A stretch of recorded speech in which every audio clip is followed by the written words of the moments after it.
Hi, I'm Birgit O'Connor, and welcome to my studio. Today I'd like to show you how to begin painting flowers. You're going to see the process that I use throughout all of my paintings.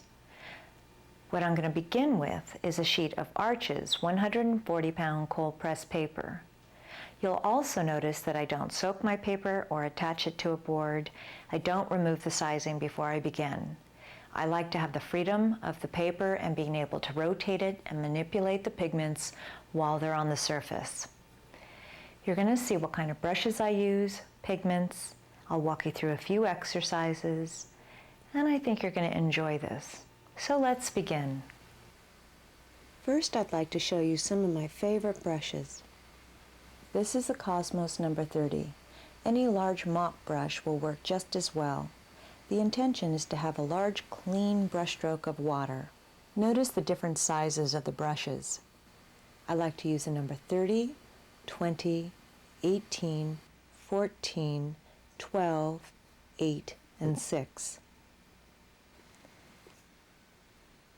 Here's another one of my favorites. It's a number 20 Winsor Newton Scepter Gold series.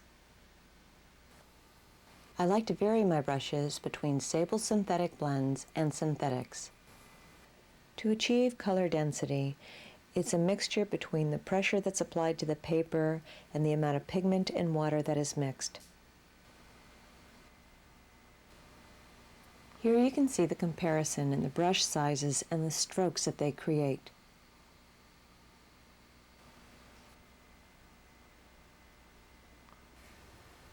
I like to vary my brushes to help create different effects. Here's a Cosmos number 8 synthetic. What I like about the tips of these is that they spring back quickly. If I want to create controlled color in an area, this is going to help me to achieve that. This is another one of my favorites. It's a bamboo hockey brush. It's very inexpensive and it holds a lot of water. The only disadvantage is that it has a tendency to lose hairs. To help give you an idea of how much water this brush holds, I'm going to use a scrap piece of paper and just apply a few brush strokes. As you can see, I've already used this paper once before, so I've removed some of the sizing. That means that when I apply my water and my pigment, it's not going to explode over the surface.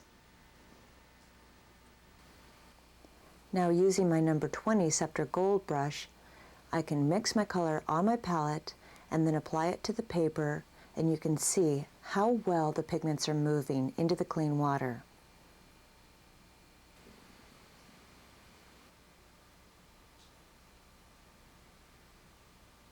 Here you can see I have a loose hair, so I'm going to use my synthetic brush to go in and help lift it out. This is basically how I create my washes.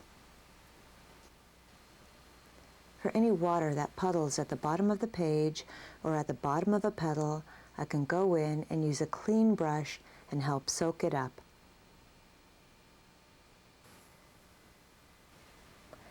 By manipulating my paper and using adequate amounts of water and color is how I create the smooth appearance in my flowers.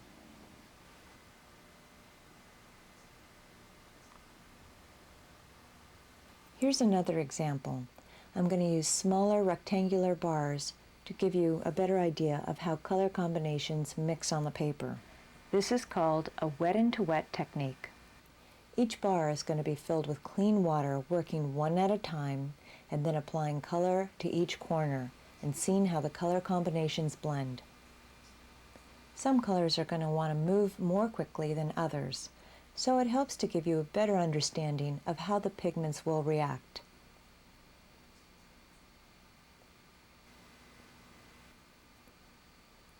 It's important that you understand how the colors flow into each other when you create flowers.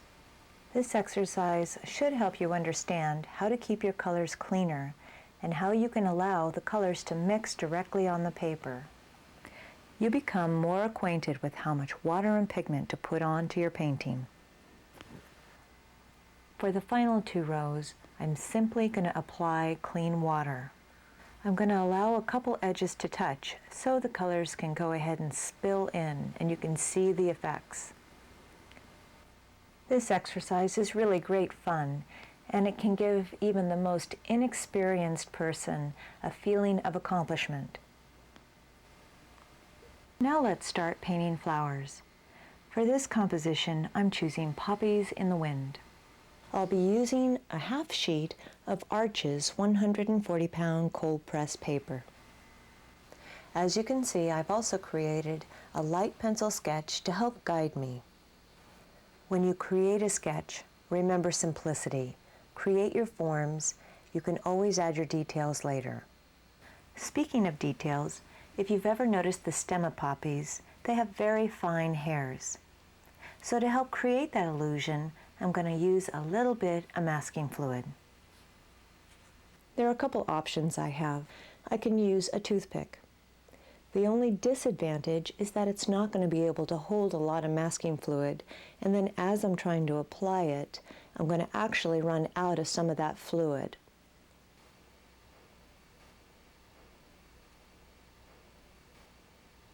Another good tool to have is called the Incredible Nib. You're able to find this through mail order catalogs or perhaps at your local art store. The advantage with this tool is that it has two different tips, one that is fine and one that is wider.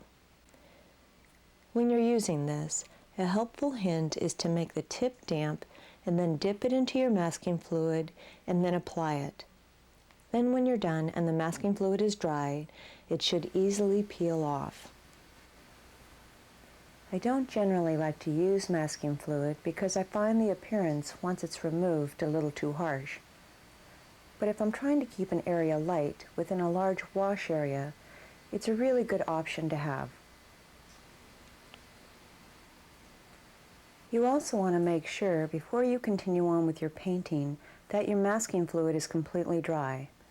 Otherwise, you have the potential of ruining your good brushes.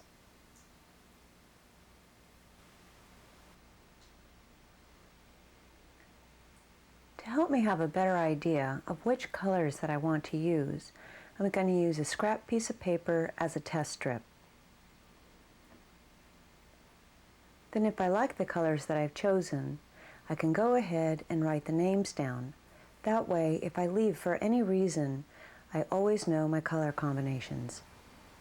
The brands of paint that I'm using are Daniel Smith and Winsor & Newton.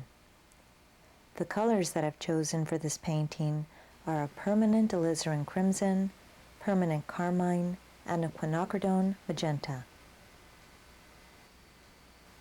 Remember how I showed you on those examples how much water to apply? Well, here we're going to apply it to a petal. I'm going to be using my bamboo hake brush. I'm going to try to get out all the excess hairs first. Then I'll place it in clean water and then put it onto the paper. I'm going to prepare my number 20 brush. I'm going to get some pigment ready on my palette. This way I won't have to worry about inconsistent drying times. I'm first going to start with the petal in the background. You can see how I'm applying water to the inside of this area. I've chosen this petal first because this way I'll be able to have a better idea of where I want to go with my contrasting values.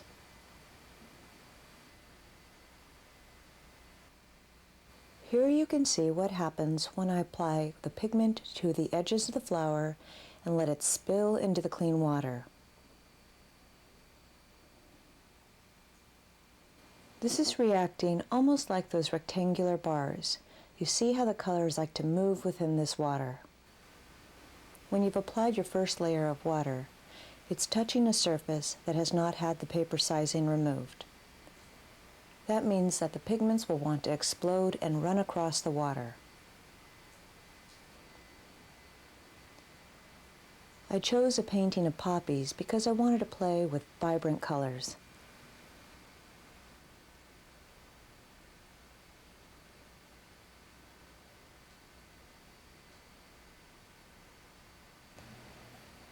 To make this petal a little more interesting, I'm going to add a little purple matter along the edges to help give a scalloped appearance.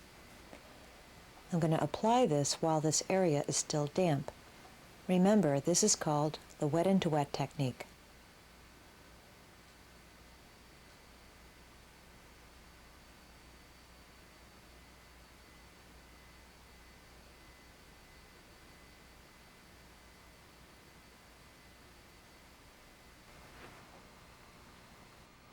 Once it's completely dry, I can then move on to the petal in the foreground. I'm going to apply clean water to the inside of this giant petal.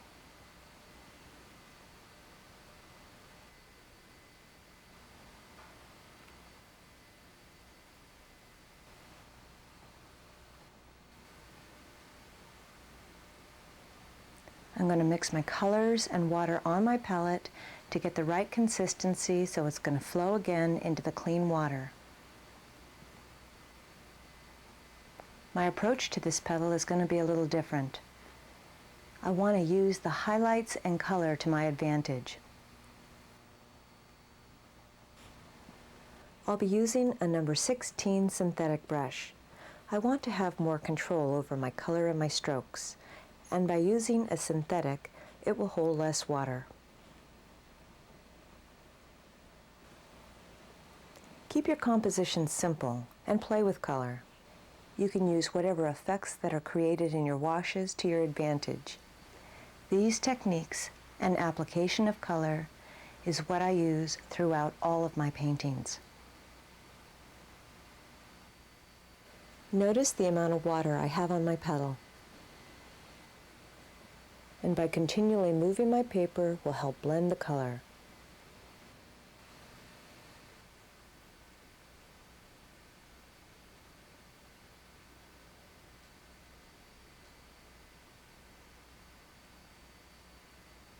When I'm working on a large area, I have to move quickly and take advantage of the surface drying time. Remember the exercises in the beginning and how much water and pigment I used.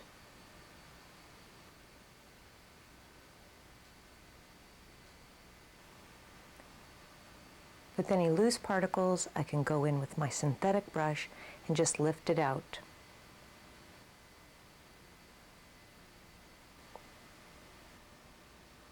On this petal, the pigments aren't moving as quickly as I'd like, but I can use this to my advantage.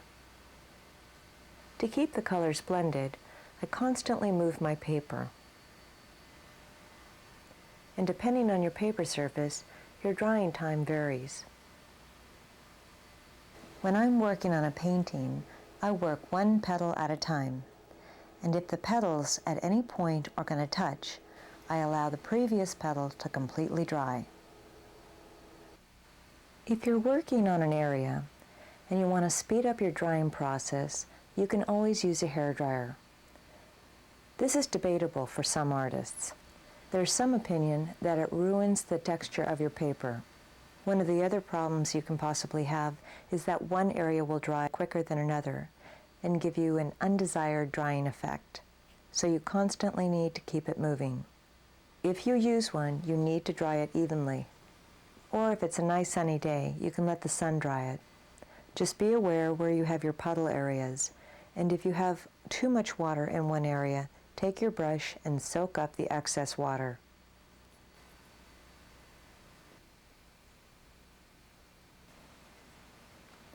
I'm going to work my way around my painting, choosing the petals that are in the same color palette.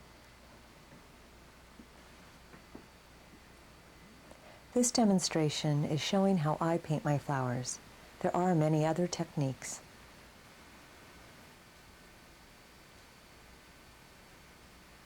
Your paintings are going to appear entirely different on a cold press compared to a hot press, or even 140 compared to a 300-pound weight paper. Experiment with different watercolor brands and see what's going to work the best for you. There's such a wide variety between absorbency and papers. For my own paintings, I prefer to use arches. As you'll notice, I didn't soak the paper and remove the sizing before I began. I like to wet the petal area and allow the pigments to explode across the surface. I can use this to my advantage when creating blended effects.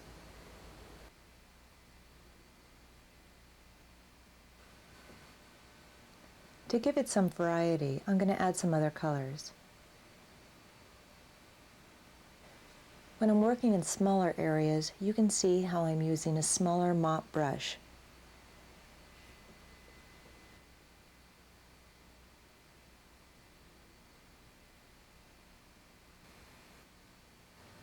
By working with different colors, it helps me to achieve the depth that I want. It also makes the painting more interesting. By choosing a composition of poppies, I feel that I'm really able to play with the colors. I don't have to be accurate. I can have fun.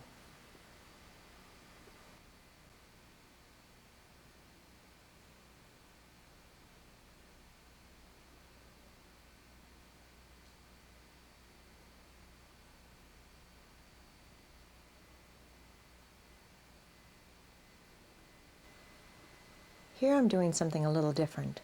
This is called a dry brush technique. That means the paper is dry and I have a loaded brush full of color and water. I'm applying it to the surface so the intensity of color is richer. I'm using this because I want to create crisp edges. Then to soften the color, I can use a clean brush to help smooth it out.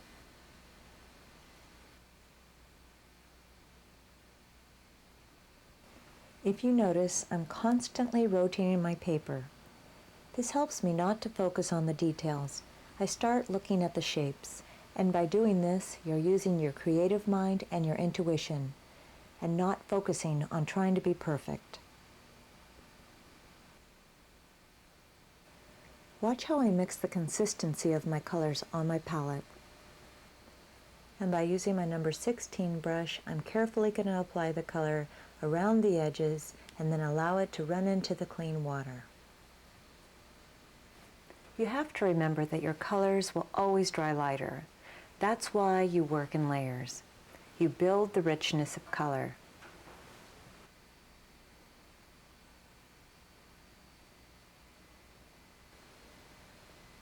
Notice how I'm applying the darker pigments.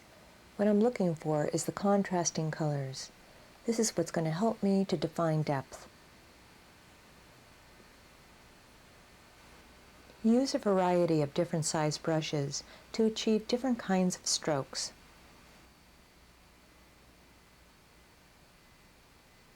Sometimes it appears that I'm only working with one color, but I've added other colors to help vary that range.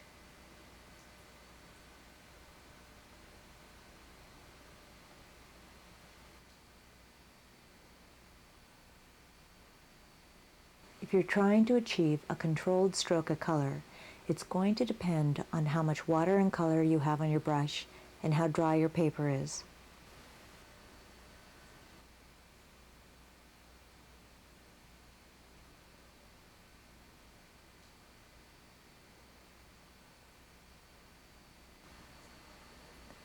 By lifting and manipulating my paper, I'm going to have more control over where I want my pigments to flow and blend.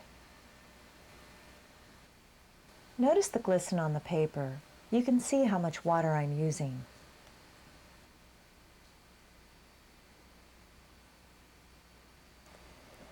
At this point, the painting still doesn't look like much. I'm just going to continue on working on my petal areas. At certain points, you may feel like giving up because the appearance may not be developing into what you want. That's when you continue on. Remember, you're working in layers.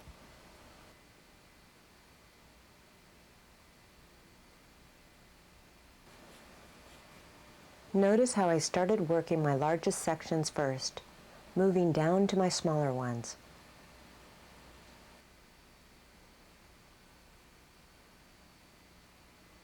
To help create the folds and scalloped appearances, I'm again going to use the dry brush technique.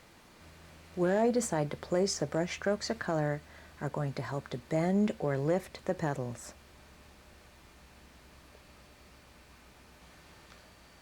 I'll apply a stroke of color, and then using a clean brush, I'm going to wash out one side of this stroke. This will help to avoid the harsh appearance. This is how the painting starts to develop some shape.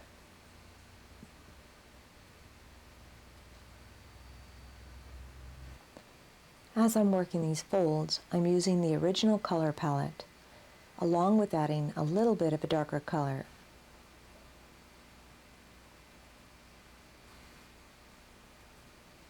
I'm choosing random points to place my strokes of color. I don't want it to have a perfect appearance. It has to be natural.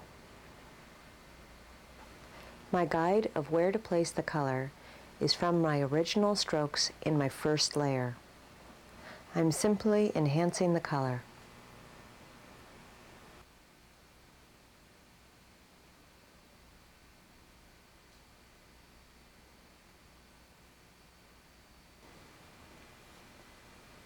Here I'll be applying the same dry brush technique.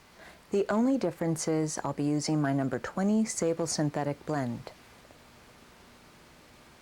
By using a larger brush, I'm able to cover a wider area with color.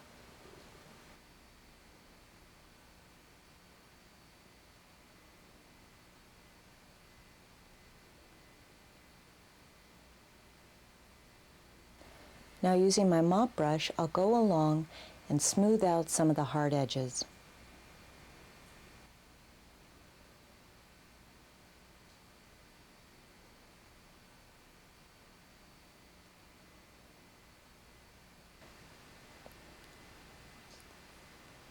I'd like to give the impression that the petal in the foreground is coming forward. To help me achieve this, I'm going to use a mid-range value. I'm now using a smaller brush to work the finer areas.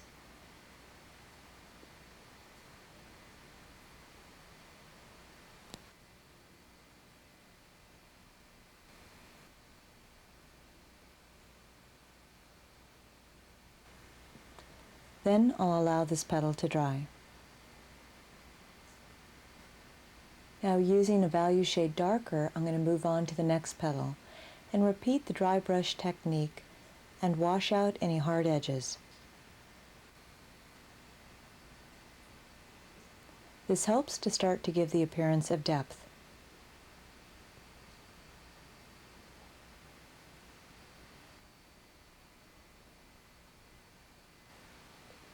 I want to enhance that fragile quality in the petals in the foreground. I'm going to mix my colors on my palette to find the right consistency, then reapply it to the areas where I've already applied the previous strokes of color.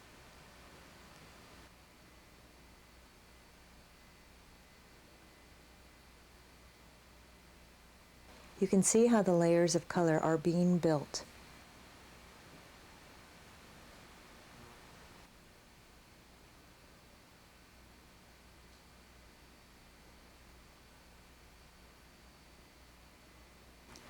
To help give this petal some body, I'm going to add a darker value along the bottom and around the edge and help pull this petal out.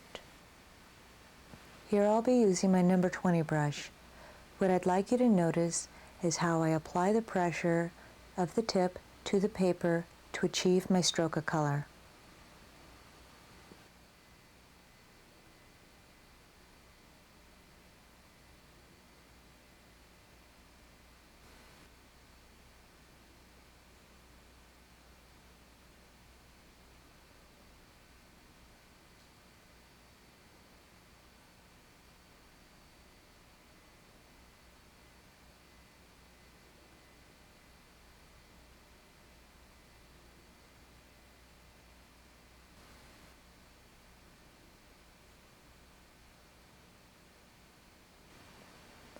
Notice the amount of water I have on the surface.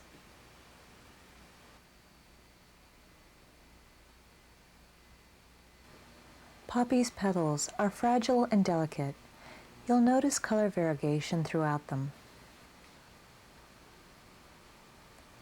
For the finer details, I'm going to use my number 8 synthetic brush.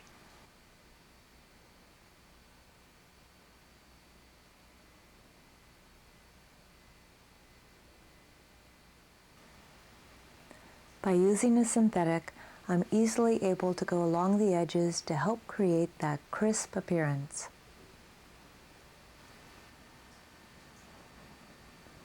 If you've noticed, I'm using the same techniques throughout my entire painting, just varying the brush sizes and value of color.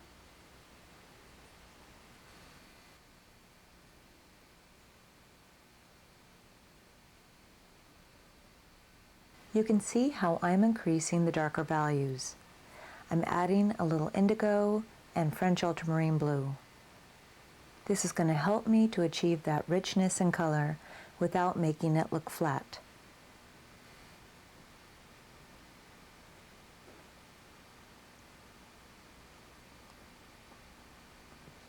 You can see how this is developing and starting to take shape.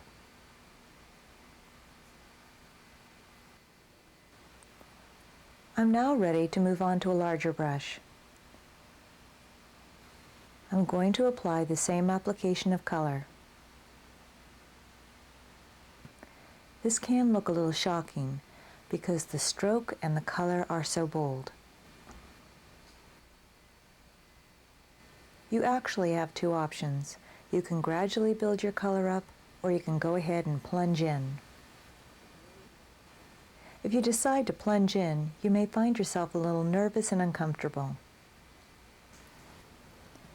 Remember, there are no mistakes if you allow yourself to experiment.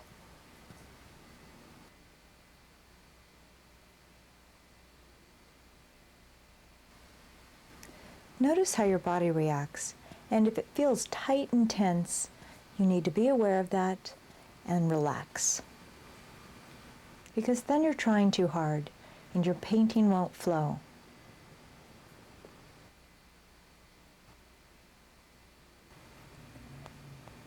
Right now I'm looking for the most extreme contrasting areas within the flowers.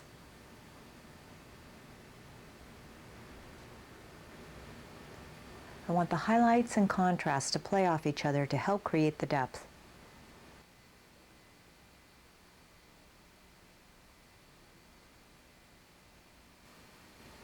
I'm not even considering the background yet or what I'm going to do with it.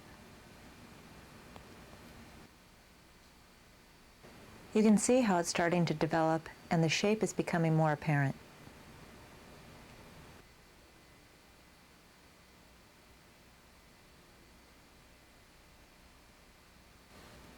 This is where you start to use your intuition.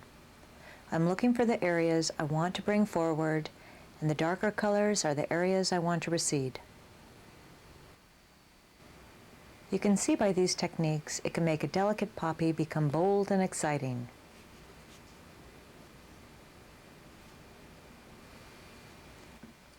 Here I'm going to rework some of the finer areas with a larger brush to help bring out some of that drama.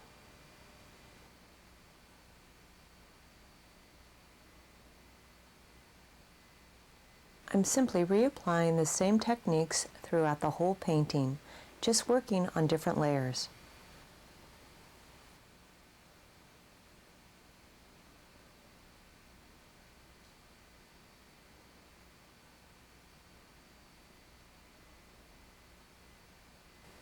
Remember, by continually rotating my painting, I'm working the overall piece. I'm not focusing on any one area. You can also see by constantly moving the paper, I can find the overall balance.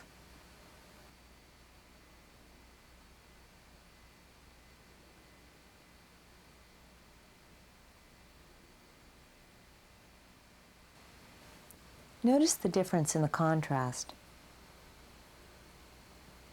By adding bolder strokes, you make your painting intriguing and interesting.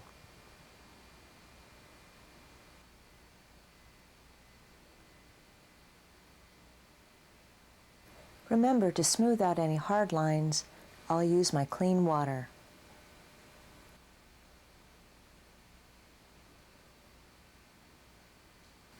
Again, it's about working the overall painting and playing the lights and the darks against each other.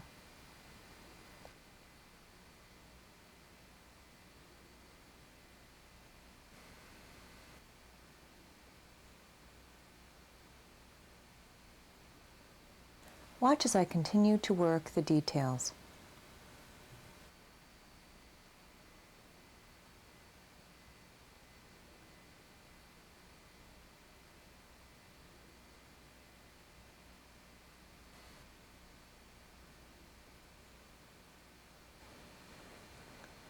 Now for some fun.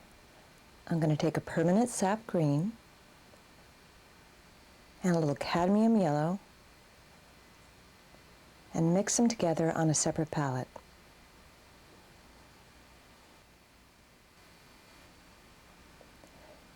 This color combination is going to help to brighten the entire painting.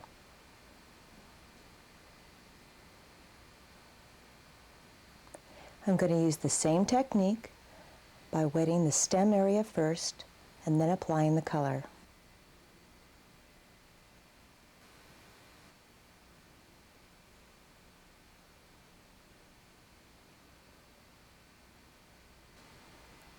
Since I'm working on a smaller area, I'm going to use my number 8 synthetic brush.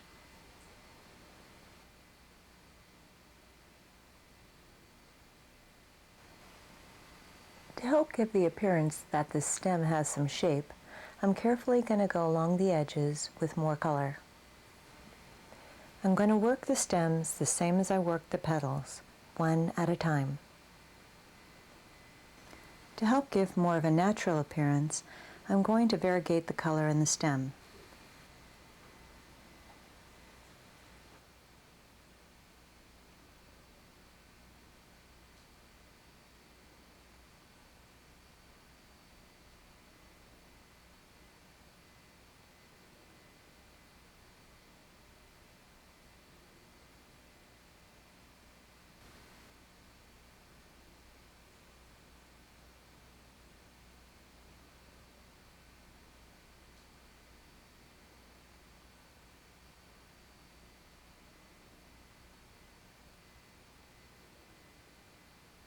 If I intend to have the stems touching at any point, I'll allow each one to dry before I continue to the next.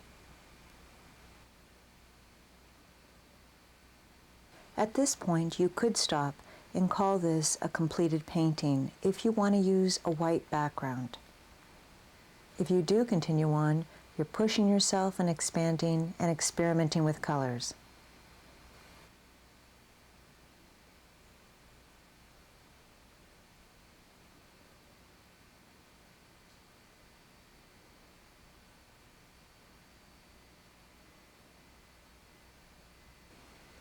I'm going to use a mixture of permanent sap green, French ultramarine blue, and indigo to build a really rich dark color. Then I'll use my number 8 synthetic brush and start working the smaller areas.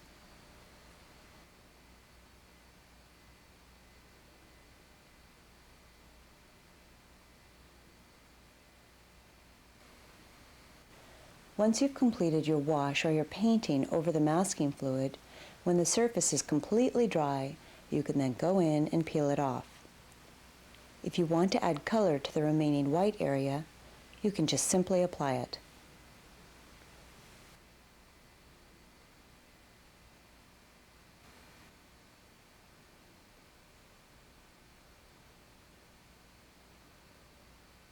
When I'm ready to move into a larger area, I'll increase the size of my brush. By doing this, I'll be able to use more pigment at one time, cover a larger area, and have less brush strokes. You can see by rotating the paper and carefully going along the edges, I'm able to have a crisp appearance.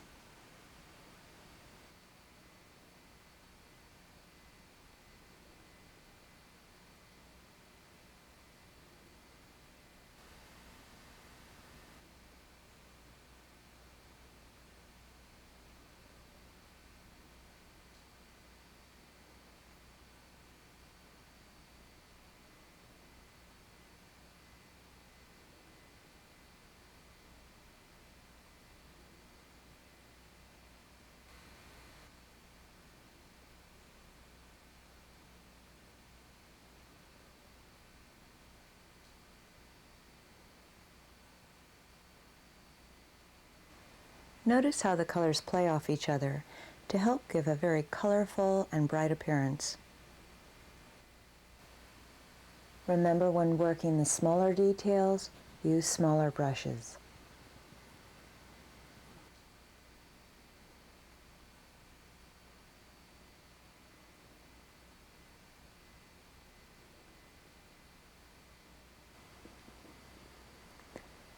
I'm not trying to represent every leaf or stem. I simply want to give the impression.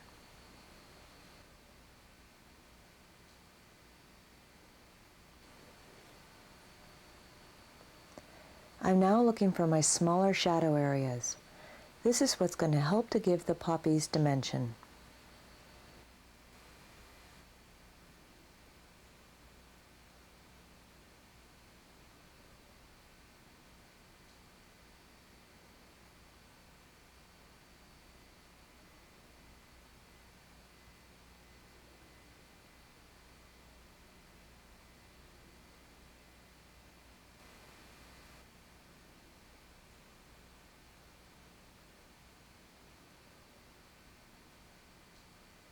Now I'm going to reevaluate my painting.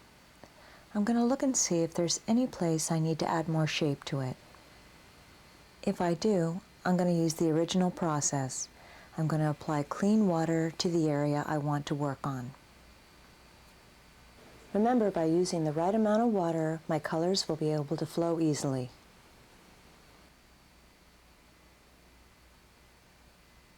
I'm going to want to build richer color, so I'll mix my colors on my palette until I find the right consistency.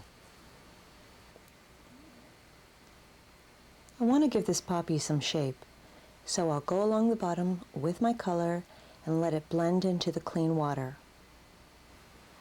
By using variegated brush strokes will help to give that natural appearance.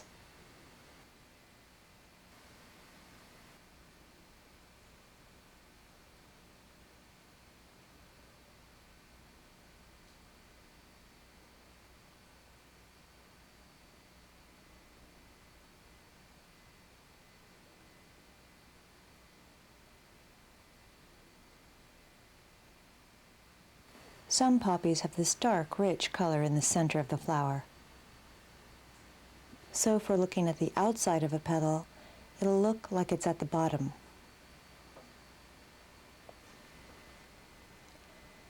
And by using the darker color, it's going to help to give this poppy more shape.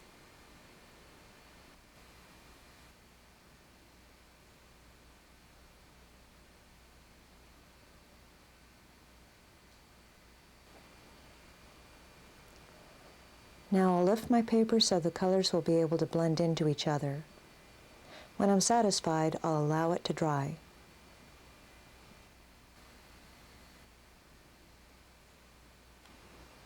Now I can move on to the finer details in the background.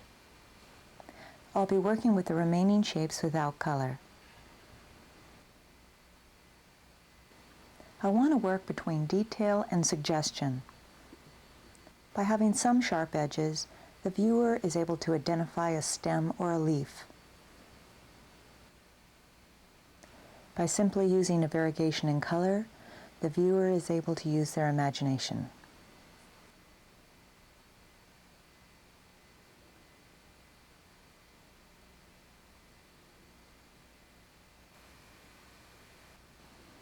Before I complete the painting, I'll be looking for the finer details.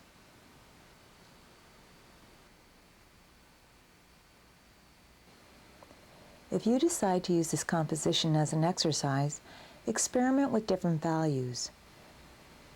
You might like to keep your entire painting lighter or even darker. Remember that your contrasting colors are going to affect your depth and drama. If you'd like to keep your painting more decorative, you might like to use less pigment and more water. Now that I'm in the final stages of this painting, I no longer have the option of leaving the background white. It would leave the painting incomplete. When considering the composition, my intention was to create poppies in the wind. To help create this effect, I'll be using indigo and French ultramarine blue. I'll mix the color combination on my palette, then go along the edges of my flowers to help pull out the poppies to the foreground. Then by using clean water, I'll help wash out the indigo to give that atmospheric appearance. This is going to add to the painting by adding the different color.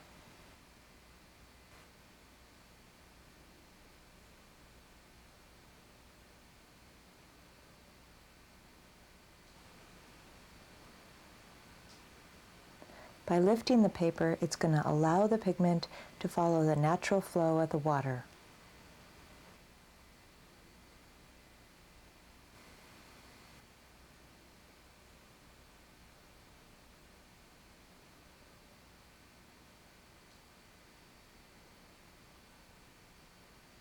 What's wonderful about this effect is that you can be surprised by the outcome. You don't necessarily have to use indigos or blues. You could use different colors to give that mottled appearance.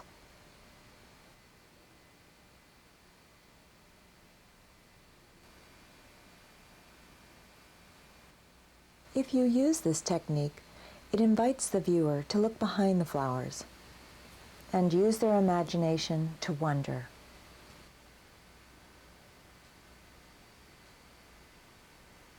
Thank you for joining me today. And if you remember in the beginning, we did add some masking fluid. Now that the painting is completed and all the pigment is dry, you can gently go along and remove that.